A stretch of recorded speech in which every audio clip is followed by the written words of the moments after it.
When I started out, I didn't know, I'm not sure the term open access publishing as such existed, but when I got involved with it was about early 2000 or thereabouts, when I had quite a few articles and publications relating to one major figure I work on, Ibn Arabi, and there's an Ibn Arabi Society. And I remember at one point saying, you know, why don't we take some of these things that are in your journal that only go to, you know, 150 university libraries and try and put them up online on the website and see what happens. And I think the first month we had 2,000 downloads, and the next month there were 10,000.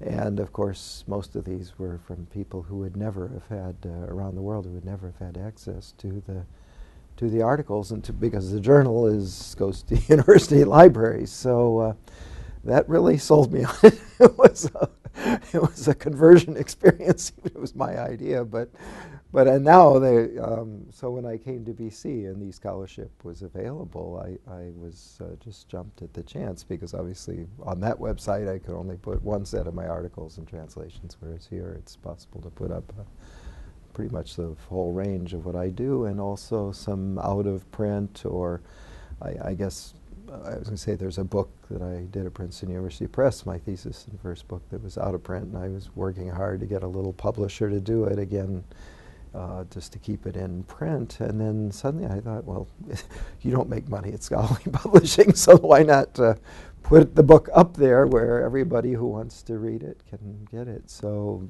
not only do I have articles and reviews, but also some older materials where the copyright is not a problem. Well, I suspect almost everybody who is writing things that they would like to have more widely available, which is pretty much everybody in the faculty at BC, would, potentially, if the ratio of effort to results were appropriate, would want to do this.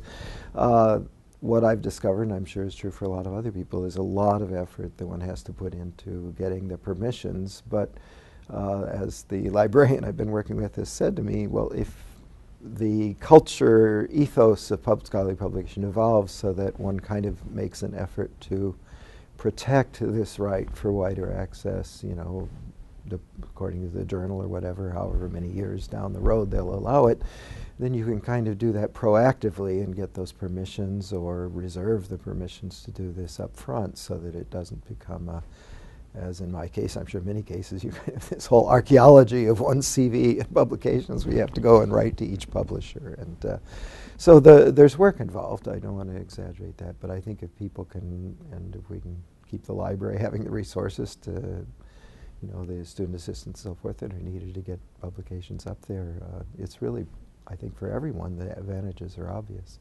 It's probably better here that I speak of my own experience, because I think that would probably be different. I don't know how a chemist or a physicist or a sociologist would feel about this, but in my case, first of all, a lot of the things that I teach from are things that I've published, translated, contextualized, and having those up on the site means it's very easy to put those up there. A lot of our students are consortium students from Harvard or BU or Brandeis, and again, for them, it's kind of cumbersome to get in and go through the BC, course reserves, online course reserves, so it's right there.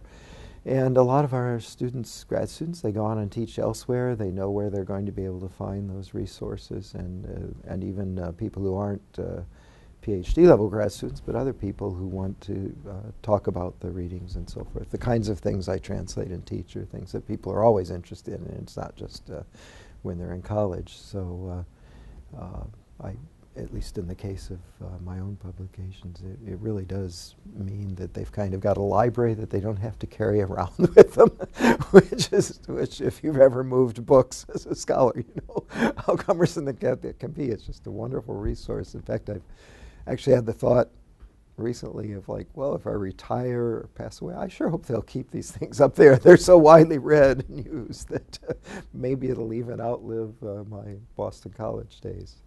By far the most important thing that I've noticed, and I think it would really go right across all the different fields and professoriates here, is it almost immediately gives us an international profile. I mean that that's, I think, the main groups of people who, outside the school year for a particular subject I might be teaching, who consult my e-scholarship site. Primarily places like Indonesia, Turkey, Central Asia, all across the Arab world, places where there aren't many university libraries and people would have difficulty getting to the rare publications or the kind of esoteric, specialized publications in which the journals in which I publish. Now they can get on easily all the time. You know, I tend to know people in philosophy, theology, literature, and the humanities and social sciences, but in all those fields I think automatically it lets people know what BC professors are doing besides our own narrow circle of scholarly specialists. And there are a lot of people here who do things of a much wider interest. But what comes to my mind is poetry publication, where again, how many people buy poetry books? You know, the libraries do, and people who know the artist, no person, or somebody who subscribes to poetry journals say, oh, I want to get a book by that person. But something like open access, then suddenly somebody mentions the name or they Google it or whatever, and suddenly the whole corpus of one's work is there available to people. So it's really like the resources of a great library like BC's library suddenly now, to a great extent, being out there available around the world. And most countries in the world do not have big university libraries, but they do have intellectuals, they do have readers. So it's a fantastic global resource. It's part of the globalization of what we do here. Well, right now I have about 20 articles too. I think the library has up till 2007, but everything I've done since then is not, I haven't gone out and gotten the permissions, and I'm doing it over the summer. And almost all of those things are in collective volumes of one sort or another, either conferences or festschrift occasions. And they're just, those books are very limited in number, and once they're out there, even reviews, you know, there may be a few specialized reviews. So it really does prolong the life immensely. I mean, in the old days, what you do is wait until you're retired and have a few volumes of the collected works of John Doe. But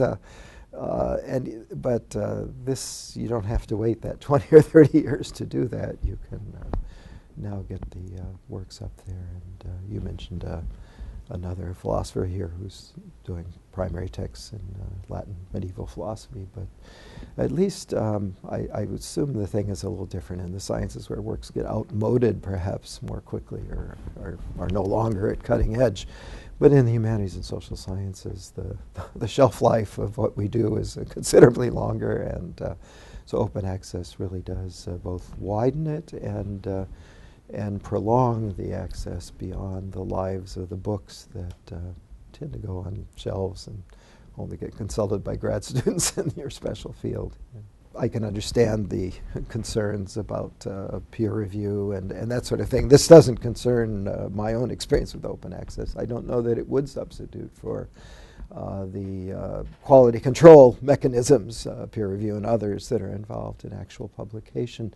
But you've actually put your finger on something here that I think is tremendously useful about open access, and that is that the publishing time lag between, even a normal non-book publication, journal publication, can often be 2 or 3 years these days before something actually gets up there. And in the meanwhile, everybody who knows the subject is saying, well, you know, we'd like to see what you have to say about it or whatever. I know there's a Rumi conference thing that I helped put on in Konya in 2007, and it was like the 350th big UNESCO supported 350th anniversary of Rumi. That volume may come out before the end of this year, but it was an important paper I wrote for it, and I'm sure other people would feel the same about theirs. And this way you can actually put something up and get it out there and accessible, at least for the circle of students and colleagues and specialists in your field.